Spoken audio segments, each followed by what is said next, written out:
Siliguri Corridor connection with the rest of India, the Kaladan project offers a lifeline that runs not through the politically sensitive terrain of Bangladesh but via Myanmar.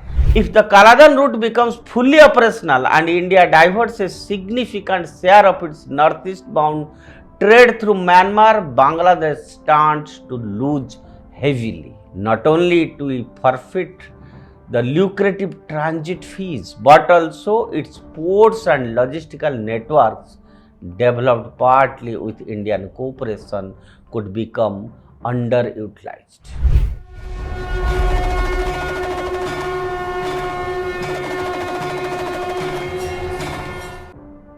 Namaskar, I welcome you to the digital media of Uday India, and today in Bhartiyata Ka Sankhanath I will speak about the Kaladan Multi-Modal Transit Transport Project.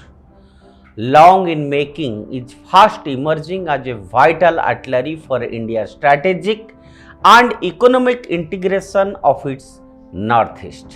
In a region often described as landlocked due to its tenuous Siliguri Corridor connection with the rest of India, the Kaladan project offers a lifeline that runs not through the politically sensitive terrain of Bangladesh but via Myanmar.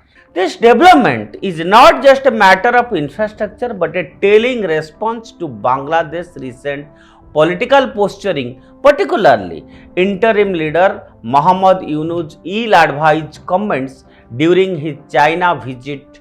Referring to India's northeast as landlocked, India has taken notice and acted.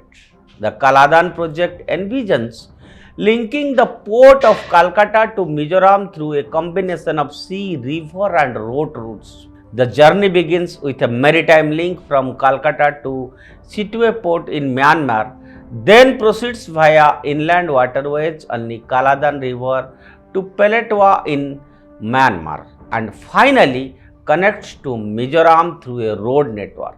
For India, this is not merely a logistic project but a strategic asset. It not only provides an alternative route to the northeast bypassing Bangladesh entirely, but also strengthens India's Act East policy by improving connectivity with Southeast Asia.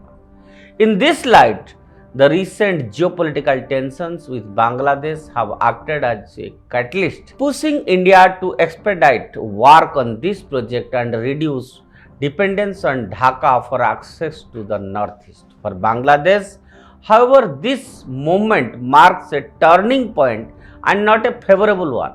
For years, Bangladesh has benefited immensely from trade and transit agreements with India. Goods moved freely, and India's infrastructural assistance such as rail, road and inland waterway development boosted Bangladesh's connectivity and economy. However, the current interim leadership's apparent pivot toward China and confrontational stand towards India risks unraveling this mutual benefit by making unnecessary provocations and allowing geopolitical posturing to cloud pragmatic policy making.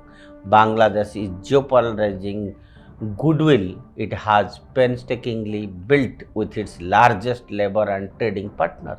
If the Kaladan route becomes fully operational and India diverts a significant share of its northeast bound trade through Myanmar, Bangladesh stands to lose heavily. Not only it will forfeit the lucrative transit fees, but also its ports and logistical networks developed partly with Indian cooperation could become underutilized. And furthermore, Indian investments may dwindle and preferential trade access could be reconsidered. Already New Delhi has shown a sign of tightening exports to Bangladesh in retaliation, signaling that it will not allow its strategic interest to be trifled with. Ironically, Bangladesh's tilt towards China may offer fewer dividends than imagined. Beijing's track record of depth diplomacy and its controversial Belt and Road initiative in South Asia has triggered economic crisis in countries like Sri Lanka and Pakistan. Dhaka may soon find itself caught in the same web, burdened by loans and beholden to strategic interests that do not align with its own. In contrast, India's relationship with Bangladesh has historically been grounded in cultural affinity, economic partnership, and mutual respect for sovereignty. By alienating India at a time when regional cooperation is more important than ever, Bangladesh risks isolating itself from one neighbor most capable of supporting its growth and stability. The Kaladan project is a warning shot, a demonstration that India has options. Bangladesh unfortunately seems to be squandering its own.